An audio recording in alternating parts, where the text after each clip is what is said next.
Church. My name is Ron Otto. I have the privilege of being the preacher here.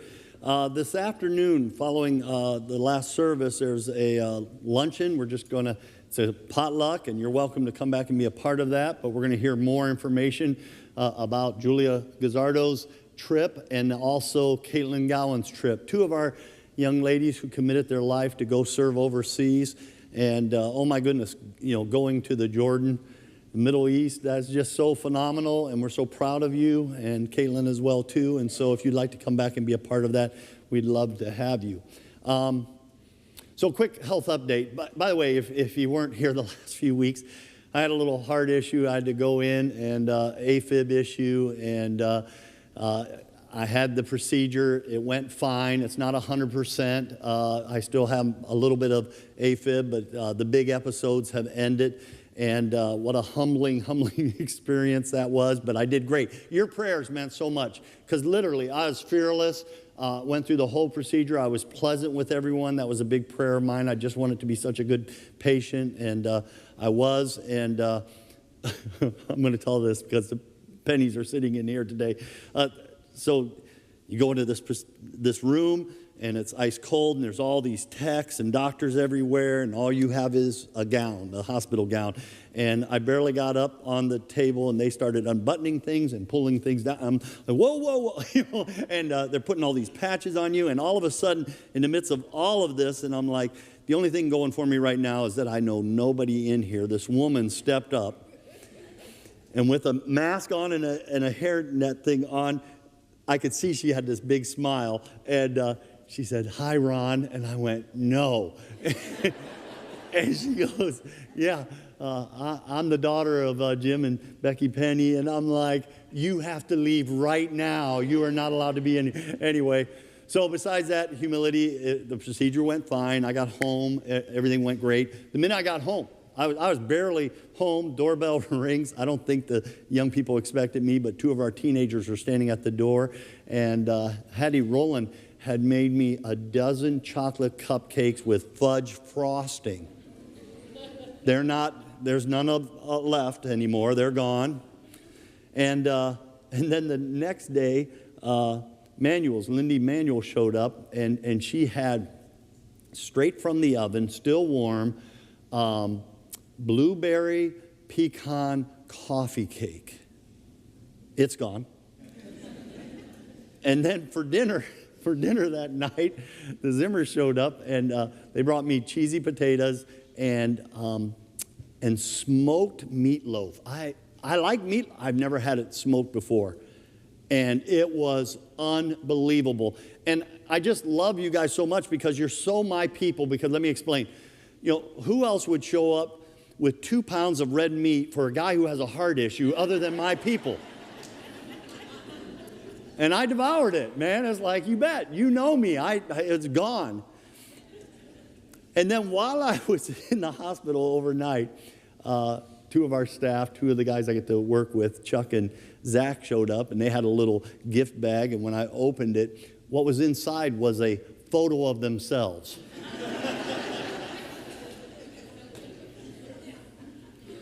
Where did I go wrong? Listen, we're nearly done with our summer series. If you haven't been with us this summer at all, we've been going through the life of Moses, and we just have today and next week.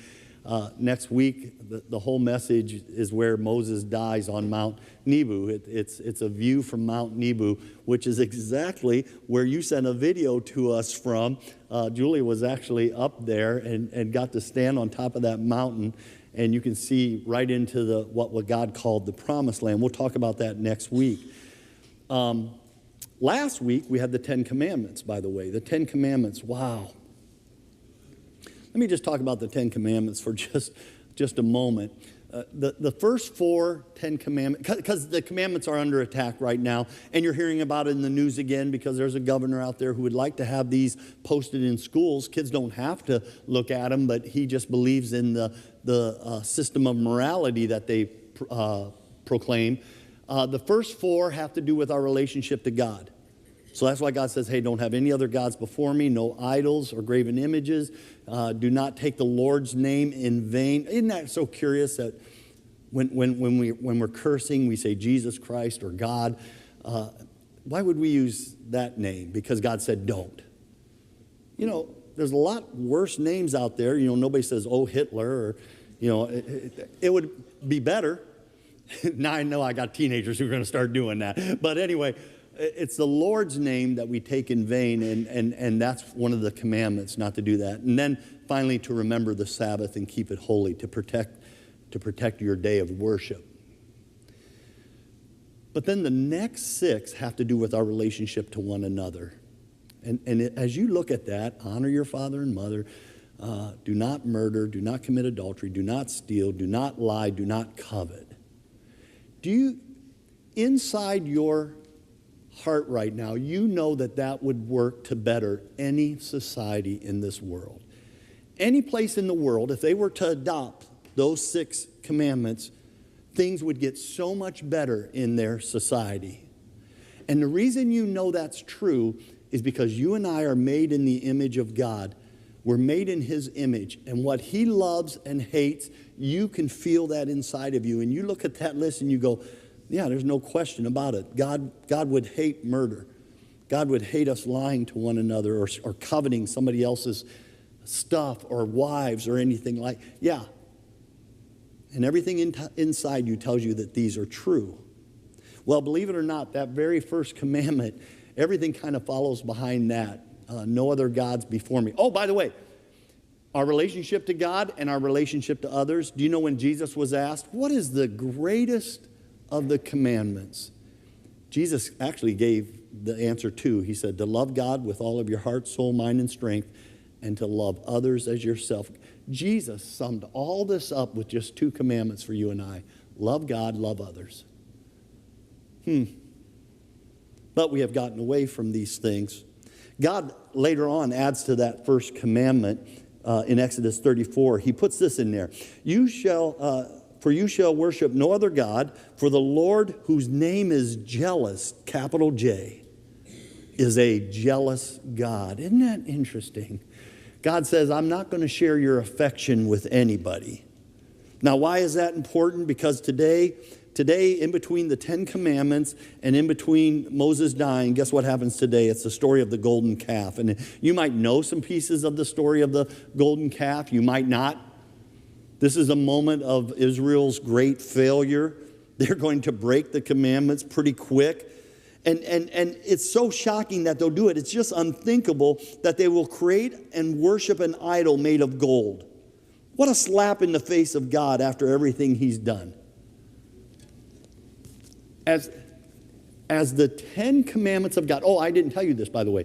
The 10 commandments are carved in stone and literally created by God, and even His own finger wrote out the 10 commandments. The finger of God carved those out. And Israel will exchange the revelation of God for imagination. And ladies and gentlemen, that's the world you're living in right now. A world that has exchanged the revelation of God for their imagination of what they think is okay and all right.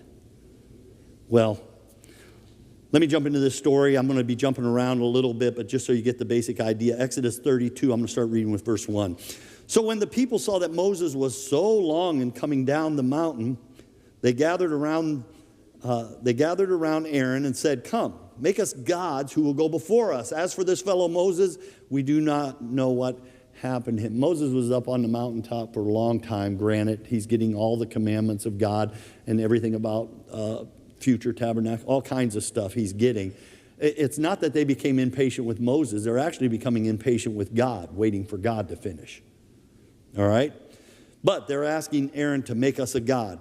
Oh, by the way, Aaron, at this point, man, he's been walking with Moses. He has seen all the miracles that God has performed. We're expecting a great answer from Aaron in this moment. Verse 2, Aaron answered them and said, no way. That's not what he said. He said, all right, take off the gold earrings, that of your wives, your sons and your daughters that they're wearing, bring them to me. So all the people took off their earrings and brought them to Aaron. By the way, these are slaves that were just released from Egypt. How did they have gold earrings for their wives and their children? They plundered Egypt. When the Egyptians realized that the God of the Israelites was so much more powerful than their gods, they said, please, just go. Take anything you want. And one of the blessings of God was that he allowed them to plunder the riches of Egypt. But you know what they turned around and did? They took the very blessings that God had given to them, and now they're turning that glory toward an idol. The very blessings that you and I have in this life, and we don't pause to give God the glory for them. Sometimes we use those blessings to counter what God's trying to do. So frustrating. Verse 4. So Aaron took what they handed him, and he made it into an idol cast in the shape of a calf, fashioning it with a tool. So he worked it. And they said, these are your gods who brought you out of Egypt. Oh my goodness. So why a calf? The Egyptian god Apis was a bull. That meant strength. So they created a bull calf is what they created. God has already defeated all the gods of Egypt. And now his people turn to this moment. It's just unfathomable that they would do it. And then they turn around and they give the glory that belonged to God, they give it to this idol. No, it wasn't God who brought us out of Egypt. It was this idol that did it. Aren't you just wagging your head right now going, how could they make such a huge mistake? Verse 7. Then the Lord said to Moses, you better go down, because your people whom you brought up out of Egypt have become corrupt. Your people. That just makes me laugh, because this whole time it's been my people, but all of a sudden when they're misbehaving, God says, Moses, your people. What parent hasn't done that, by the way? Come on.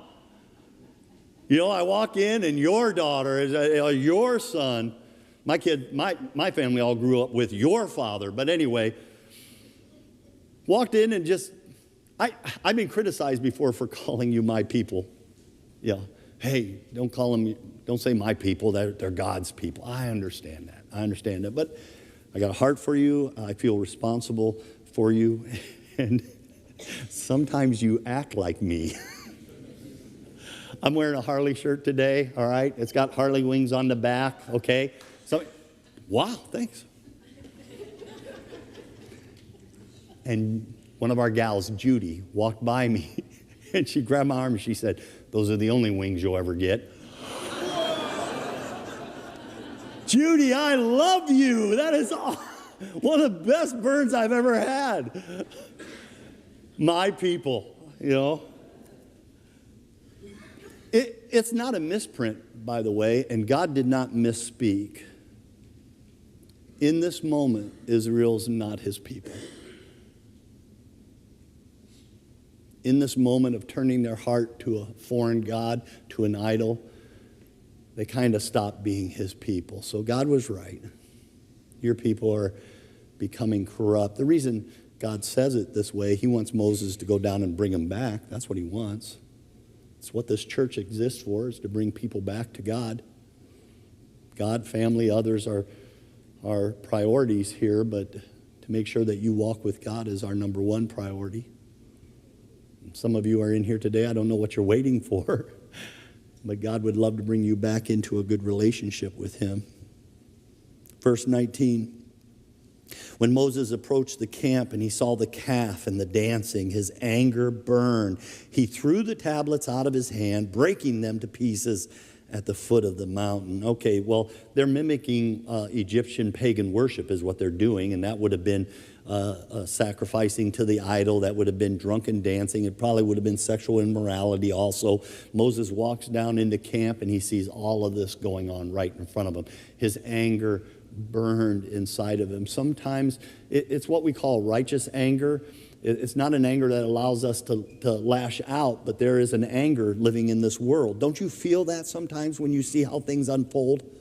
Don't you feel angry sometimes? This is what Moses felt in this moment. And throwing down the 10 Commandments and breaking them is very symbolic that you all have broken the commandments of God. Yeah, we all have. I looked through that list of 10 commandments, and it'd be easier to count the ones I didn't break. Yeah, very symbolic here. And then Moses does something. So I've read through the Bible several times, and I've preached Moses, but I don't ever remember this part. Mark McGannell sitting over here, Old Testament professor. I don't remember this part. Verse 20. And Moses took the calf that the people had made. He burned it in a fire, and then he ground it into powder, and then he scattered it on the water, and then he made the Israelites drink it. He made them drink the gold dust from the idol they had made. Do you know what gold dust inside your system will do for you? It will turn your stomach. It will make you sick. And God's not only representing making them physically sick in this moment of doing this, but he's also representing that sin just turns our stomach when we really see it the way we're supposed to see it. It just makes us feel sick inside, and Moses made them drink it. They had to become decaffeinated.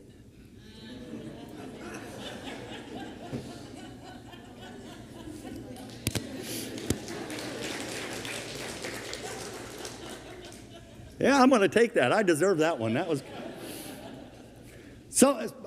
I should not do those things because some of you, that's all you'll remember the rest of this week. He said decaffeinated.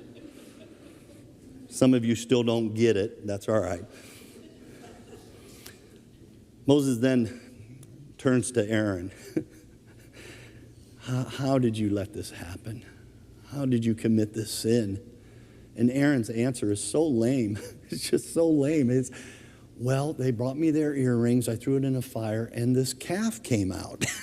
It's like, it's his way of saying, it just happened. Boy, don't we hear that. It just happened. It's the lame excuses that we try to give when we've been pulled over by the police. I didn't see the stop sign. I wasn't paying attention.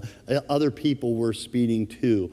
I don't know that. You guys have told me that's what happens when you're pulled over, but just lame excuses. And we know earlier that he fashioned it and he tooled and when this calf came out, at no point did Aaron just stop and go, whoa, oops, I should not be doing this. And what also bothers me in this story is not one dissenting voice steps up and says, whoa, whoa, whoa, whoa. What are we doing? We should not be doing this. Not one voice. No one swimming against the current. No one going against the grain. Just silence. And the Church of Jesus Christ has gone so silent in our current world.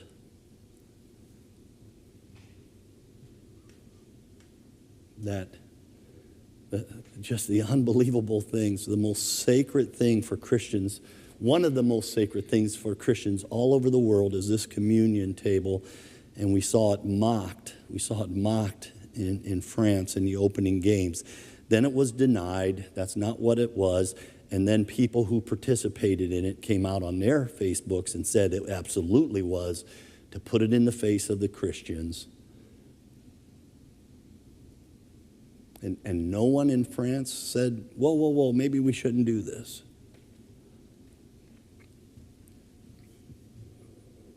Yeah, nobody back then did it either. So this story doesn't end up real well, but it ends up with a aha moment for me. Moses sends the Levites into the crowd with swords, and they kill 3,000 men.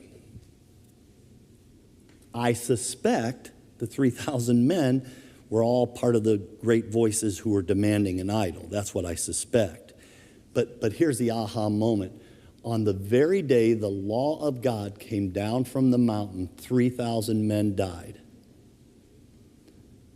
Later on, after Jesus ascends into heaven and Pentecost happens, on the very day the gospel of Jesus Christ is given to the people, 3,000 people are saved. Under law, 3,000 men die. Under the grace of Jesus Christ, 3,000 people are saved. I'll take grace any day. I'm not held to these. They're good moral standards, but I'm not held to the old law anymore. We know that. But we now live by grace under Jesus Christ. And if it wouldn't be for his grace, none of us would have a chance. Not one of us. God says, hey, listen, you need to know I'm a jealous God. And even though I won't share you with anyone else, if you're not committed to my Son, you are not part of my people. Deuteronomy chapter 5. You must never worship or serve any other God, for I am the Lord your God, am a jealous God who will not share your affection. Deuteronomy 6. You must not worship any other gods of the neighboring nations, for the Lord your God who lives among you is a jealous God. His anger will flare up against you and wipe you from the face of the earth. Deuteronomy 4, for the Lord your God is a consuming fire, a jealous God. Don't fall for a counterfeit. That bull was a counterfeit. By the way, what kind of God is this bull if Moses can grind it all up and turn it into powder? If a mere man can destroy it, he's not that great of a God, is he? But oh boy, we fall for counterfeits, and there's counterfeits all around us. Counterfeit religions, counterfeit gods, counterfeit philosophies and ideas. Counterfeits in our country is a multi-billion-dollar industry now. All over the world, they're making counterfeit items of very well-known merchandise. You know this. There's counterfeit cell phones and TVs, counterfeit shoes, counterfeit clothing, counterfeit pharmaceuticals. There's counterfeit perfume, counterfeit watches, counterfeit sunglasses, and counterfeit purses. My wife likes Coach purses. She has a couple. They're nice purses, but we were at a garage sale. I saw this Coach purse. I thought, a treasure I found for my wife. And I grabbed it and I said, Bonnie, look. And she came over. She went, counterfeit. I'm like, what are you talking about, counterfeit? She goes, it's a counterfeit. I said, how do you know? And she starts showing me, see how this stitching and this doesn't line up with that and everything. Today, I can pick out a counterfeit Coach purse, and I have no idea what I'm supposed to do with this information. But I have it. I think I'm supposed to keep my eye open for a real purse is what I think, but Israel accepted a fake. They paid dearly that day for it. 3,000 men demanded an idol, and they paid dearly for that. Any counterfeits out there knocking at your heart's door today? And you know it. You know it deep inside your heart. If it doesn't come from God's word, you just know it's a counterfeit. But the whole world is saying it. The whole world is accepting it. Maybe I should just be a part of that. But something deep inside of you is telling you, man, I'm going against what God says here. Don't do that. Don't fall for those counterfeits. There's only one God. And God only had one Son. And that one Son gave birth to only one church. And it's a church that's based on Christianity, Jesus Christ. And everything else is a counterfeit. How much longer are you going to wait, by the way? In your spiritual journey, if you haven't taken some other steps, make sure you're moving in the right direction. I'd love to talk to you about that. If you come find me after service, I'll give you a number, and we can meet, we can talk, we can get to know each other, we'll build a friendship, but we can talk about your spiritual journey too. I'll answer any questions you have. I'm not afraid of hard questions about God or the Bible. We can do that, but I invite you to do that. What are you waiting for? In a world full of counterfeits, don't be fooled. For I am a jealous God, he says, and I will not share your affections with any.